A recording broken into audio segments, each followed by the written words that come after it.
Bonjour à tous, ravi de vous revoir. Bonjour Mickaël.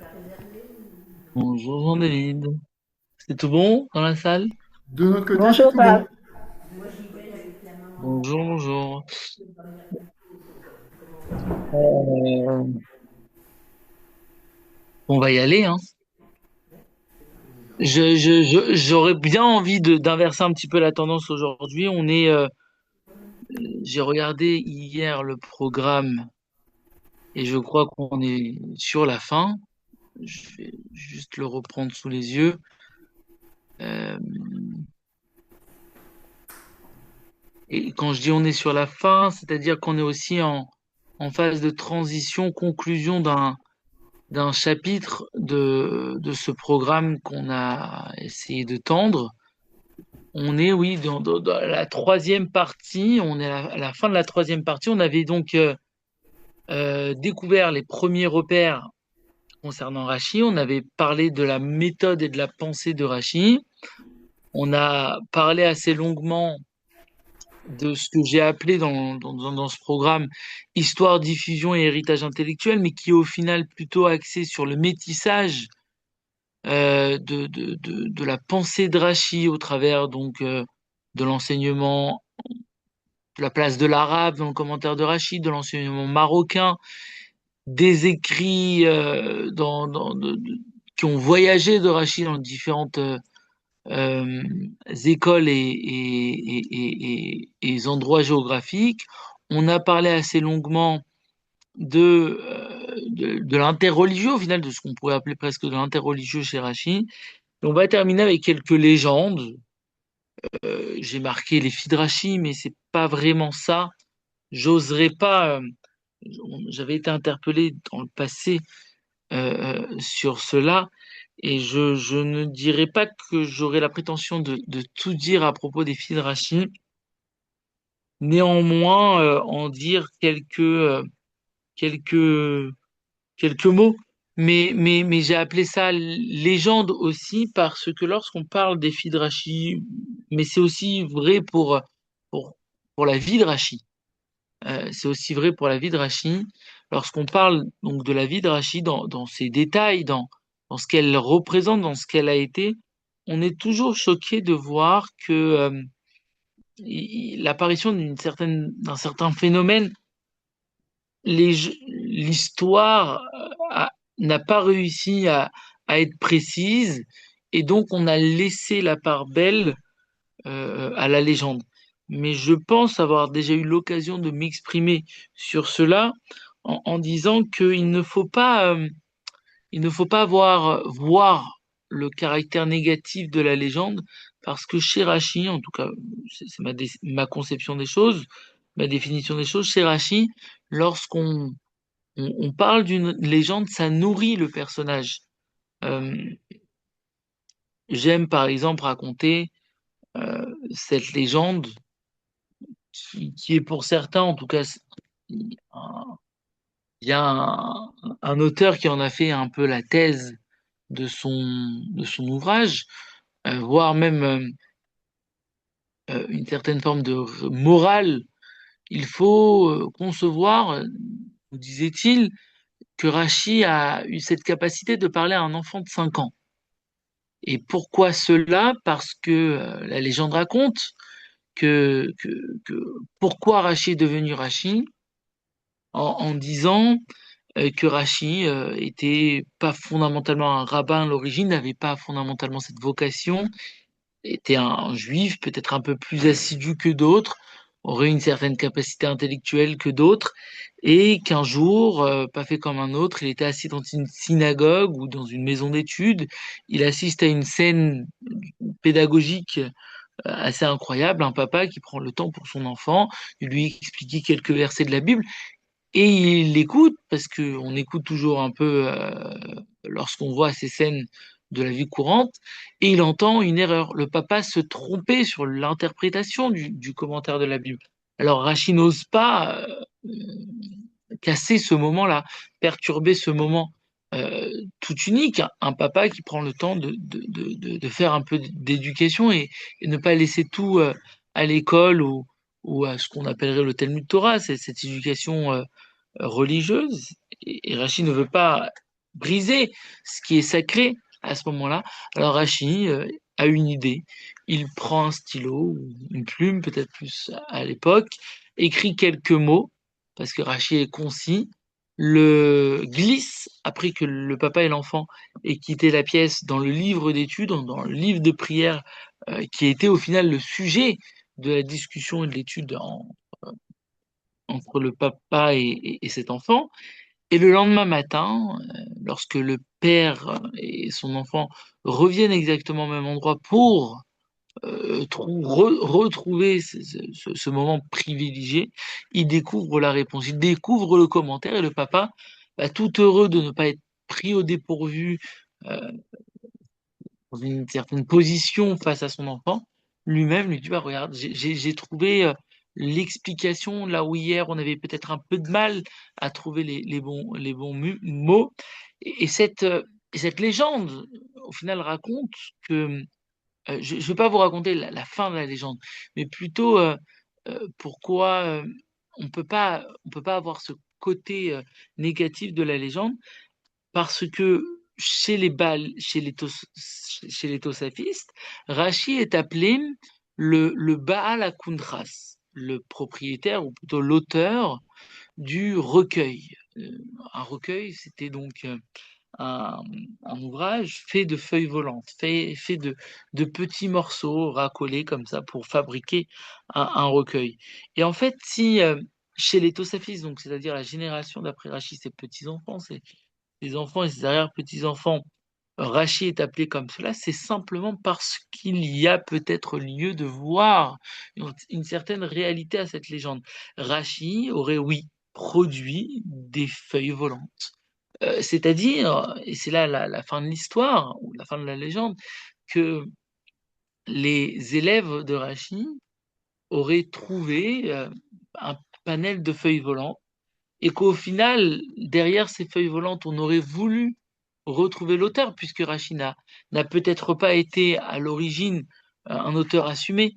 On aurait voulu retrouver celui qui produit les feuilles volantes parce que visiblement il y avait quelques erreurs, et pas seulement chez les papas, parfois chez des maîtres, etc. On aurait voulu retrouver l'auteur de ces feuilles, assumer l'auteur de ces feuilles volantes, et Rachi aurait été dévoilé à ce moment-là. Donc quand on parle de Rachi, on imagine souvent un vieil homme penché sur des manuscrits entouré de bougies, puisque on est bien avant la naissance de la lampe électrique, avec des élèves assez épuisés, voire exhaustés autour de lui, qui hochent la tête d'un air sérieux en faisant semblant d'avoir compris du premier coup. Et ça, c'est aussi une tradition juive très ancienne, faire semblant d'avoir compris, puis poser une question 3 heures plus tard ou un peu plus en disant, mais depuis le début, le mot euh, à la ligne 4, ça veut dire quoi exactement? Et en fait, plus on étudie la vie de Rachi, plus une chose nous marque, nous frappe. Le vrai miracle n'est peut-être pas seulement qu'un homme ait réussi d'écrire une œuvre aussi immense, mais le vrai miracle, c'est qu'il ait réussi à créer une maison capable de transmettre un monde entier. Parce qu'on oublie souvent quelque chose. Le judaïsme ne se transmet pas uniquement dans les livres, sinon on aurait peut-être disparu depuis longtemps. Franchement, avec le nombre d'exils, de persécutions, de déplacements, de manuscrits brûlés, si le judaïsme avait reposé que sur des bibliothèques, peut-être, probablement, il resterait aujourd'hui simplement 2 étagères Ikea et demi et un rachis taché par du café. Parce que non, le judaïsme s'est transmis ailleurs, dans les maisons, parfois et souvent dans des cuisines, mais assez souvent dans des discussions du vendredi soir, dans des scènes très juives où quelqu'un pose une question simple et où 15 personnes répondent en même temps avec des avis totalement différents, mais avec une certitude absolue. Et c'est précisément là que peut-être, non pas avec des certitudes, mais que des femmes deviennent centrales. Parce que Les hommes ont beaucoup écrit l'histoire juive, mais les femmes l'ont énormément conservée. Et le texte que nous, que l'on pourrait peut-être presque avoir sous les yeux, il dit cela à demi-mot, il nous raconte dans la maison de Rachid, les femmes n'étaient pas exclues de la culture. Et quand on lit ça aujourd'hui, on pourrait presque passer dessus rapidement, mais au XIe siècle, parce que c'est la réalité aujourd'hui, sans en faire de la politique. Mais au XIe siècle, c'est oui vertigineux. Il faut comprendre ce qu'était le monde médiéval. Les livres coûtaient une fortune, les manuscrits étaient copiés à la main, il n'y avait pas de bibliothèque municipale, pas de Google, pas même un étudiant pour dire, attendez, monsieur le rabbin, j'ai vu un résumé YouTube ou autre. Le savoir était extrêmement rare.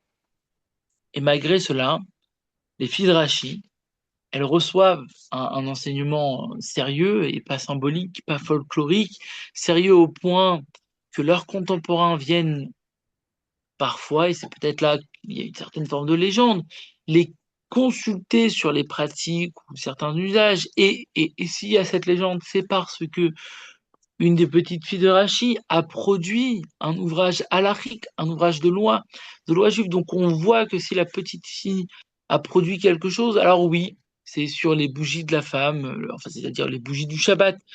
Mais si elle a produit cet ouvrage, c'est que oui, elle, a- elle avait reçu ce savoir. Autrement dit, on pourrait presque imaginer cette scène, un homme arrive avec une immense barbe médiévale, très inquiet, demande, excusez-moi, dans ce cas précis concernant le Shabbat, qu'est-ce qu'on peut faire? Et en face, une des filles de Rachid qui répond calmement, et pendant que lui se disait intérieurement incroyable, même ici on me corrige, et en fait, derrière cette histoire, derrière notre imagination, on a une révolution silencieuse. Parce que cela veut dire que chez Rachi, la transmission ne s'arrêtait pas à la maison talmudique, à la yeshiva, elle traversait les murs de la maison. Et ça, c'est profondément juif parce que parfois, on pourrait avoir une vision un peu trop intellectuelle, trop institutionnelle du judaïsme, et nous imaginons que tout le judaïsme ne repose que sur des rabbins, que sur des livres, que sur des synagogues, que sur des yeshivas. Bien entendu, tout cela compte. On n'est pas en train de détruire, de déconstruire tout cela. Mais historiquement, et c'est vrai, historiquement, le judaïsme, et c'est aussi vrai historiquement qu'alariquement, le judaïsme a survécu surtout grâce au foyer. C'est la responsabilité de la femme qui transmet le judaïsme beaucoup plus que l'homme. Beaucoup plus que l'homme. C'est parce que la maman est juive que l'enfant est juif. Et donc, et c'est comme cela que même si le temple a été détruit, que les royaumes de Juda et de David sont tombés, que les communautés ont été massacrées, que le judaïsme et le juif a traversé des continents entiers, parfois avec une valise, trois enfants et une recette de Dafina, mais quelque chose est resté, c'est la maison juive. Dans cette maison, il y avait souvent une femme faisait beaucoup plus que tenir un foyer. Elle tenait le temps, elle savait quand la fête approchait avant tout le monde, elle sentait le rythme de la famille, elle transformait la loi, euh, la loi en habitude vivante, parce qu'au fond, transmettre le judaïsme, ce n'est pas seulement transmettre des idées, c'est transmettre une ambiance. On l'appelle aujourd'hui, cette femme-là, euh, euh, on l'appelle, la mère juive. Et ça, c'est bien plus qu'aucun livre ne saurait le faire. Un livre peut expliquer Shabbat, mais il ne peut pas transmettre l'odeur de la challah, le silence du pain de Shabbat, le silence juste avant d'allumer les bougies de Shabbat, la manière dont une mère regarde sa table du Shabbat une fois que tout est prêt, cette panique collective mais à la fois individuelle du vendredi après-midi, lorsque tout le monde court en se disant on a encore le temps, mais qu'au final on a véritablement pas de temps. Tout cela, c'est ce qu'on pourrait appeler presque la mémoire émotionnelle du judaïsme. Et cela, euh, c'était la femme, plutôt le rôle de la femme qui l'a porté de manière immense et assez incroyable. Et c'est pas une place à côté ou une annexe. Certains voudraient. euh, j'ai été marqué par une histoire. Je ne l'ai jamais racontée, mais on va essayer peut-être de la raconter d'une manière assez incroyable. J'avais été rabbin à Biarritz pendant 3 semaines. Et un samedi matin, pas fait comme un autre, on toque un peu plus tôt à la synagogue que l'horaire. Et c'est une dame qui arrive, et avant même que l'office est arrivé et commencé, hein. On commence à discuter, etc. Et elle connaissait visiblement mieux les lieux que moi, puisque j'étais rabbin de 3 semaines. J'aurais pas eu la vocation, la prétention de me dire rabbin avant ces 3 semaines, et j'avais pas du tout la prétention de me dire rabbin après ces 3 semaines. Elle connaissait la communauté visiblement mieux que moi, les tensions, les spécificités, les particularités.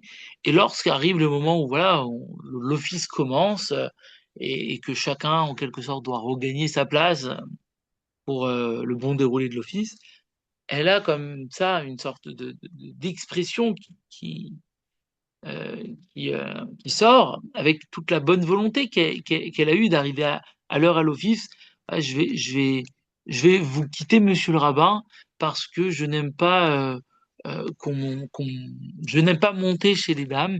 C'est un peu le poulailler. Je n'aurais pas vous l'expliquer à sa place. Elle me dit donc voilà, je dois vous quitter, monsieur le rabbin. Bon, elle était un peu plus virulente que tout cela, et moi je n'ai pas fondamentalement agi. Mais après ou un peu avant, je n'ai jamais le bon réflexe. Parfois, il faut avouer ses, ses torts et ses tares, mais j'ai jamais la bonne réponse au bon moment lorsqu'il faut être réactif. Mais j'ai appris qu'un rabbin, plutôt qu'un grand rabbin de France, avait lui aussi eu cette mission. Alors lui, c'était un peu plus différent. Sa communauté était structurée de manière particulière et lui avait une certaine haute idée du judaïsme. Il arrive dans sa communauté à Marseille et les femmes et les hommes sont mélangés. Et pour lui, c'est impossible. Il a une haute idée de ce que le judaïsme doit penser. Alors il avait marqué un petit panneau comme ça à l'entrée de sa synagogue pour prévenir de ce qu'on lui avait dit. Voilà, mesdames, veuillez regagner votre place là où elle a toujours été, c'est-à-dire au-dessus des hommes. Et je pense qu'au final, tout est une question de perspective dans tout cela. Mais moi, j'aime plutôt parler de mémoire émotionnelle parce que certains ont parfois un rôle et une manière de concevoir la vie communautaire, etc. Mais si, et en tout cas, c'est chez Rassi, c'est très présent, la femme a été porteuse de manière assez incroyable à cette mémoire émotionnelle. C'est pas la seule, mais, ça a été véritablement l'acteur. Et d'ailleurs, on peut regarder chez Rachid de manière incroyable, son œuvre est gigantesque. On parle d'un homme qui connaissait pratiquement tout, le Talmud, le Midrash, les commentaires, la langue, les spécificités de la langue, les usages, les spécificités des usages, et un homme dont les élèves disent recevoir l'enseignement, son enseignement, mi-pli mori, de la bouche de mon maître. Et en fait, c'est une formule qu'on prête à Moïse. Et pourtant, euh, euh, si on regarde ce qu'il transmet véritablement à travers sa maison, c'est pas uniquement un savoir, c'est une manière de vivre le savoir. C'est totalement différent parce qu'il existe des gens très savants qui rendent le judaïsme épuisant. Vous leur posez une question simple, ils vous répondent avec 3 références, 2 objections, un Tosfot, et à la fin, vous ne savez même plus si vous aviez faim ou vous étiez venu demander l'heure. Vous êtes totalement perdu. Mais chez Rachi, on sent autre chose. On sent que la Torah, elle est humaine, que le savoir, il descend dans la vie. Et cela s'explique peut-être aussi pourquoi les filles de Rachi. Alors, certes, il y a un fait, Rachi, qu'on ne peut pas scientifiquement oublier. Rachi n'a eu que des filles. Donc oui, ces filles avaient la plus grande place qu'elles pouvaient avoir. Mais c'est pas cela. Ça s'explique pas scientifiquement ou factuellement. Les filles de Rachi deviennent importantes sans jamais devenir véritablement officiellement des maîtres au sens classique du terme, mais elles participent à créer une civilisation familiale au sens du savoir. Et ça, c'est fondamental parce qu'une civilisation ne survit jamais uniquement grâce à ses génies, elle survit surtout grâce à ceux qui rendent ce génie habitable. Sinon, le savoir reste dans les livres et meurt avec ses livres. Et regardez ce qui se passe ensuite après. Les descendants de Rachid deviennent des géants. Le Rajbam, le Rivam, Rabbenoutam. C'est une dynastie intellectuelle qui est créée, mais ces géants, alors à la fois, ils n'ont pas poussé dans le vide, ils ont grandi dans une maison où le savoir circulait naturellement, mais quand bien même, il n'y avait pas pour eux les filles du Rajbam, les filles du Rivam, les filles de Rabbenoutam. Et il y a eu des maîtres, des élèves, il y a eu une transmission, on les a pas oubliés, mais ils n'existent que parce que leur maman était là. Donc la place de ces femmes du côté de la transmission, elle est au centre.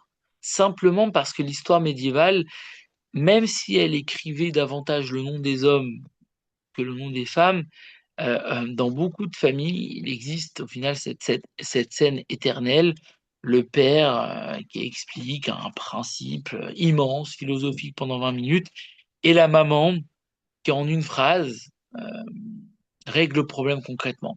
Le père dit il faut réfléchir à la profondeur spirituelle de l'éducation et la maman qui dit bon, au final oui peut-être mais il faut qu'il dorme avant 23 heures.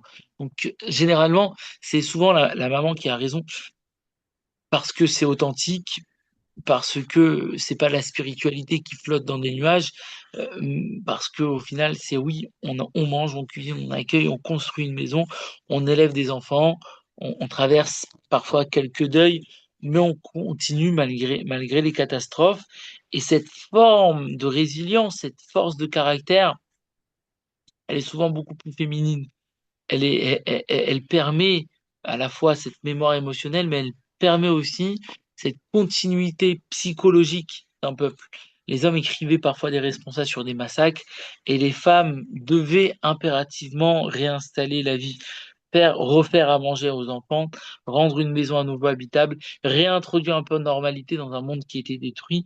Et c'est ça, c'est pour moi peut-être à la fois une mémoire émotionnelle, à la fois une continuité psychologique, mais c'est bien plus grand. C'est la grandeur silencieuse de grandes dames, euh, parce que peut-être le plus grand hommage qu'on pourrait rendre aux filles de Rachid, ce n'est pas en faire des personnages mythologiques ou mythiques, c'est de comprendre ce qu'elles révèlent, une transmission réussie, n'est pas seulement celle qui se produit des savants, c'est celle qui produit des êtres humains capables de continuer à porter la lumière. Il faut raconter, il faut entrer dans des scènes, il faut faire vivre à trois, faire vivre la maison, faire vivre les légendes comme dans le judaïsme, mais comme le judaïsme sait le faire, avec des détails, avec des silences, avec de l'humain, avec du drôle. Et soudain, il y a du vertigineux parce que la légende juive, c'est jamais juste une fake news médiévale. Une légende juive, c'est une vérité psychologique racontée sous la forme d'une histoire. Par exemple, cette idée incroyable où la légende raconte que Rachi serait né exactement l'année de la mort de Rabbeinu Gershom. C'est-à-dire, Rabbeinu Gershom est ce personnage incroyable qui a aussi, lui, fait beaucoup pour réussir à faire passer le judaïsme dans une certaine forme de modernité.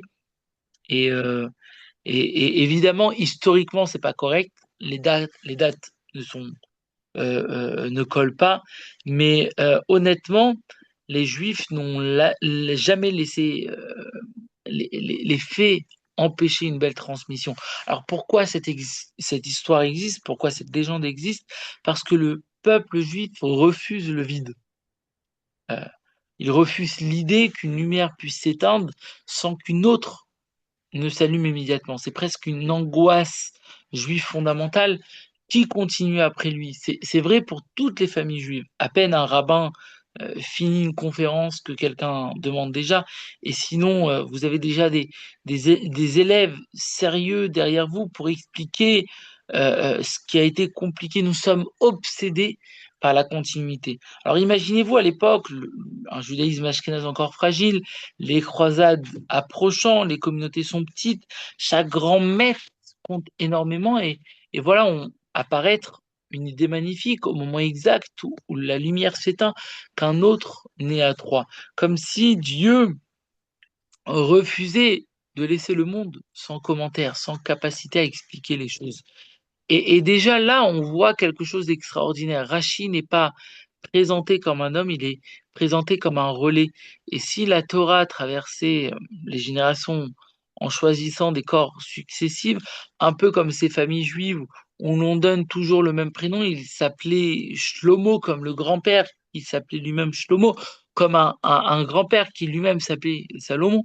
Et à la fin, tu ne sais plus si tu assistes à une généalogie ou à une réincarnation collective, mais derrière ces récits incroyables, il y a d'autres récits, les voyages de Rachid, les historiens modernes qui deviennent presque fous avec cela parce que les légendes lui font faire absolument tout, Narbonne, Lunel, Lorient, Prague, même des discussions avec des savants musulmans, des débats avec des moines, des guérisons miraculeuses. Et à ce rythme-là, on ne manquait presque plus un passage où Rachi invente le Wi-Fi en Andalousie.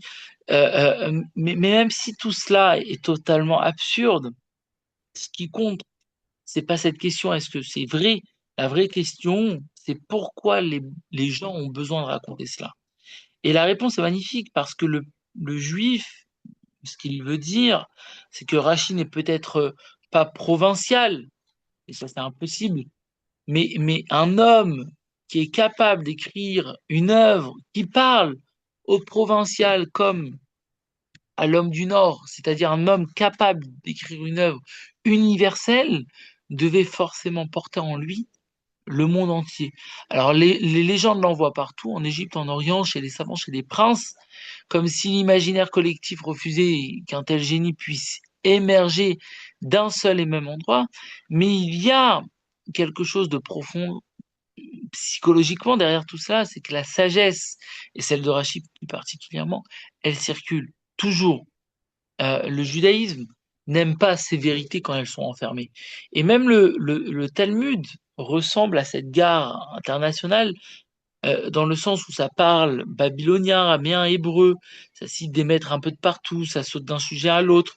Tu commences avec un bœuf et qui a encore une vache, et 5 lignes plus tard, tu es en train de parler de la pureté spirituelle et de voisinage.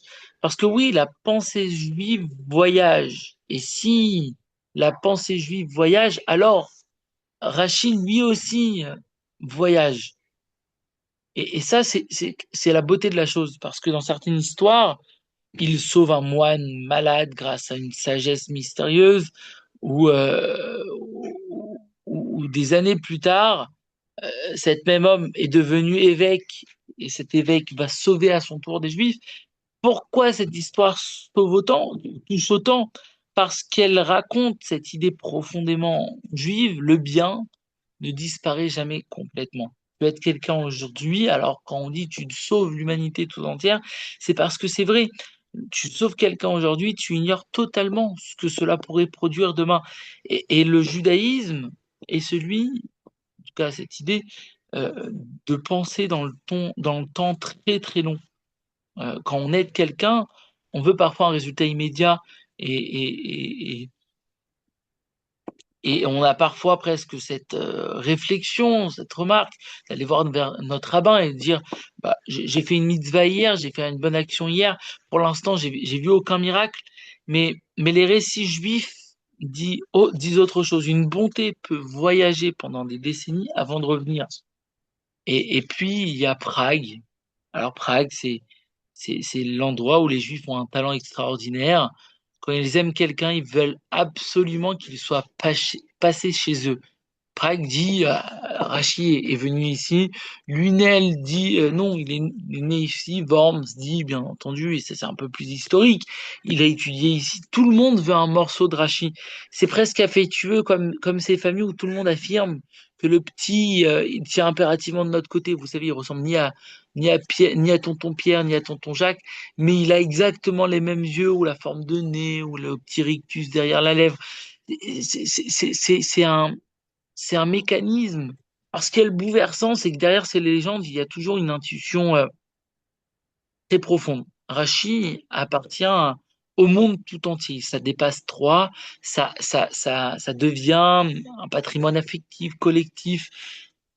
Et puis là, il y a la maison, toujours la maison, parce que toutes les légendes finissent par revenir là. On imagine souvent Rachi dans une yeshiva monumentale, mais c'est faux historiquement.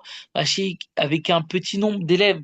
Les textes lui donnent cette image des élèves autour d'une table dans une petite maison, fait en chaume, avec des notes, des discussions, du bruit, des enfants qui passent probablement dans le fond, et ce qu'on appelle une Torah de vie, une Torah vivante. Et c'est là, encore une fois, qu'apparaissent les filles de Rachi. Pas comme un détail folklorique, pas comme une anomalie historique, euh, parce que le texte dit quelque chose d'immense. On venait les consulter euh, pour des questions religieuses, pas pour des questions du type où est le sel, mais non, ou est-ce que tu peux en prêter un petit peu? On venait les consulter pour des questions juridiques. Et moi, ce qui m'a toujours frappé, c'est ce que le texte, notamment des responsables, nous véhicule. Alors, je vais juste m'arrêter 3 secondes. J'ai un problème de clim, il faut que je la rebranche. Et anormalement chaud.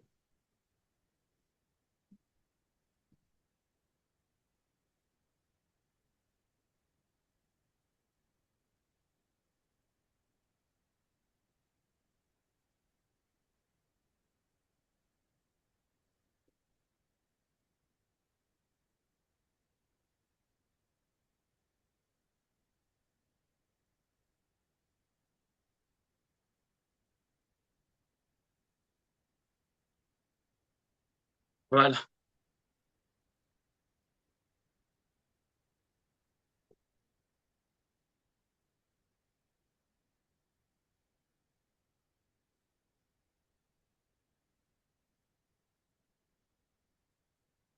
Voilà, c'est beaucoup mieux. Ce qui m'a toujours choqué, c'est deux choses. C'est à la fois le fait que Rachi aurait à la fin de sa vie eu besoin de ses filles pour, euh, euh, pour écrire son commentaire. Rachi, à la fin de sa vie, aurait eu des douleurs pour écrire et il aurait eu besoin de ses filles comme ses gendres, mais aussi ses filles pour au final être capable de transmettre son commentaire. Et vous savez très bien qu'une main qui écrit n'est jamais une main d'un robot. Elle a toujours une âme, une émotion, une manière de transmettre, une manière de traduire. Donc c'est assez important de le comprendre.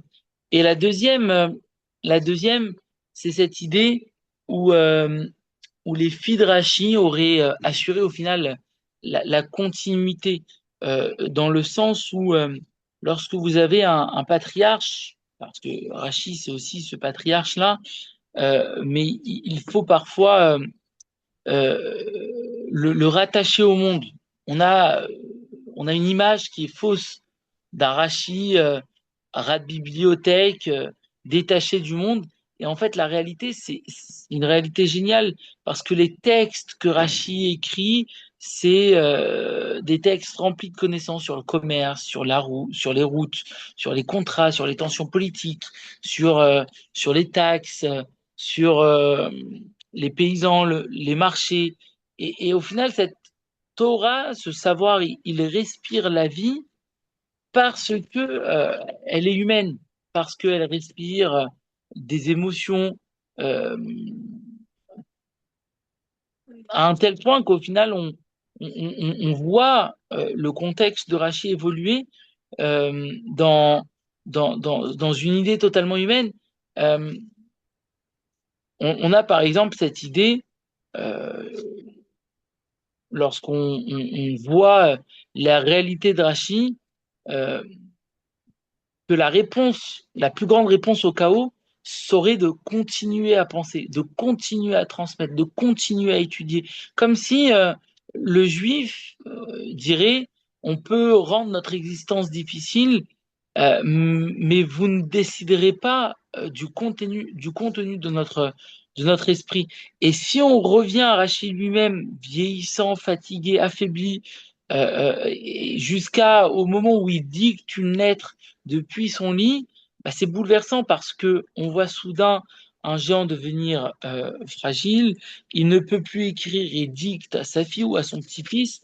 Et cette image, elle montre ce qui est un fait, c'est que la Torah, elle passe littéralement par la voix, dans les deux sens, figuré et au sens propre. Un grand-père, un père qui parle, une main qui écrit et qui sert cette voix-là.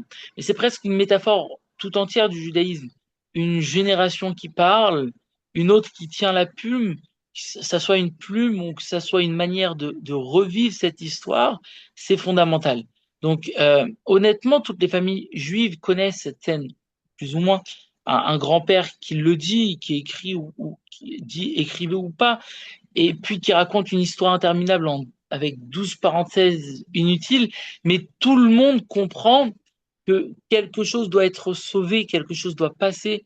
Et ce qui est incroyable, c'est au final ce moment de fin. Alors oui, Rachid meurt, euh, mais, mais sa tombe disparaît pratiquement de la mémoire. Il n'y a pas de mausolée, même si à Troyes on a essayé. Il y a, c'est pas ça qui passe. Il n'y a pas de pèlerinage central comme dans d'autres traditions ou pour d'autres personnages. La vraie tombe du maître, c'est son texte. C'est ce qui a réussi à être transmis. C'est un des seuls personnages où la séparation physique a moins d'importance que la présence intellectuelle. Il est partout, dans chaque roumage, dans chaque page de Gemara, chaque enfant qui ouvre pour la première fois un roumage et qui dit et qui lit au final, voici ce que Rachi a dit, pas pour être admiré, pas parce qu'il est immortel, mais simplement parce qu'il l'est étudié. Et pourquoi? Parce que dans le judaïsme, admirer quelqu'un ne suffit jamais. On veut ouvrir ce livre, on veut le contester, on veut comprendre, on veut poser la question et donc on admire, mais on critique. La personne, c'est essentiel. Elle n'est pas incarnée, on la déifie pas. Euh, la victoire, c'est de faire en sorte que finalement, plus on avance dans l'histoire, plus on comprend quelque chose, que Rachid n'est pas seulement un homme, il devient mémoire, il devient civilisation. Et même si au début du récit, on pourrait presque désespérer des détails et des questions multiples, et c'est avec ça que je clôt au final une partie de notre campus, où est-il né exactement, qui était-il son père, qui était son père, sa mère, était-il vigneron, avait-il voyagé, était-il pauvre, riche, trois filles, quatre filles, le nom de ses filles, c'est pour ça que j'ai aussi tenu à ne pas nommer ces filles, non pas parce qu'elles le méritent, au contraire, mais parce que c'est pas la personne, pas l'histoire de telle personne. Avait-il une fille qui avait divorcé ou pas?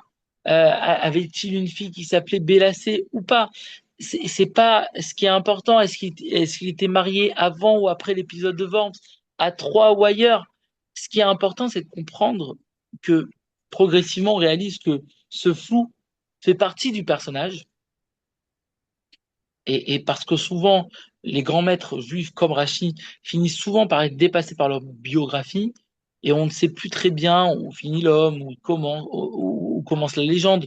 Mais ce qui est magnifique, c'est de comprendre que la tradition refuse, en tout cas la tradition prêtre au ciel, de refuser que le monde reste sans cette lumière, que le flambeau passe directement, que il y a toujours un nouveau maître à être appelé et qu'on refuse les vides, mais pour porter au final, même s'il y a 12 ans d'écart entre Abnou Gershom et Rachi, pour comprendre que qu'il y a toujours une idée importante et importante de transmission. Et ça, c'est la leçon des Figrachi.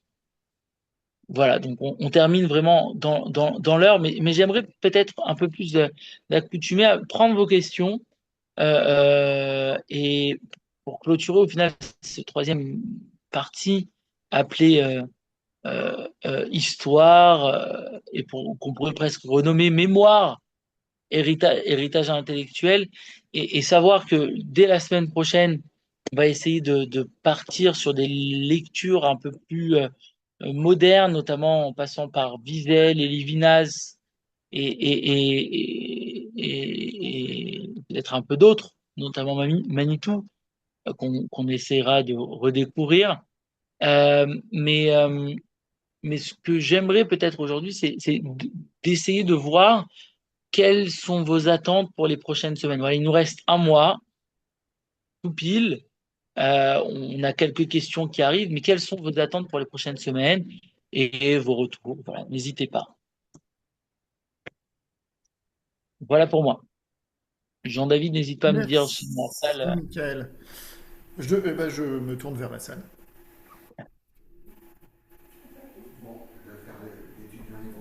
Évidemment, tu as une question, je te laisse deviner. Qui pose la question? Voilà. Oui, je suis l'étudiant hébreu, au bout d'une heure. Ah, il faut qu'il s'approche un peu plus du Non, micro non, parce que mais j'entends. je vais transcrire. Ouais. Oui, Ah, je suis d'accord. l'étudiant hébreu qui pose la question au bout d'une heure. C'est ce qu'il disait Ah oui. tout à l'heure. Il dit, je suis l'étudiant hébreu qui pose la question au bout d'une heure, comme dans ton anecdote. Parce que j'ai pas le temps de comprendre l'auteur de recueil. Ça se dit comment en hébreu? Le- Alors, l'auteur, Philippe demande comment se dit en hébreu l'auteur de recueil. Baal Akuntras. Littéralement, c'est un peu plus que ça. C'est pas l'auteur, c'est le propriétaire. Il y a une notion de propriété. Ça, ce qui est assez paradoxal, c'est de l'autre côté, la propriété, elle s'accomplit en mettant un nom. Comment on sait, c'est quoi le copyright? Le meilleur copyright de l'auteur, c'est d'avoir le nom de l'auteur. De cette manière-là, on sait que c'est lui qui a la paternité de la production scientifique. Mais de l'autre côté, chez Rachi, en tout cas dans ses premiers temps, il y avait une certaine forme d'anonymat qui a été levé, bien entendu, mais son nom disparaît au profit d'être le propriétaire, l'auteur, le propriétaire dans le sens propriété intellectuelle de ce Kuntras qui n'était, c'est-à-dire ce recueil de feuilles volantes qui n'était pas nominé, qui n'était pas attitré à un personnage. Merci. J'ai répondu à la question? Apparemment, Philippe te dit merci. De rien. Bon, alors je vais vous laisser avec un devoir pour la semaine prochaine, de penser à quelques réflexions pour nous permettre au final de conclure en étant un peu plus participatif. Voilà, voilà tout. Allez, Merci, merci, Michael. avec plaisir, à très vite. À À la très vite. semaine prochaine. À la semaine prochaine.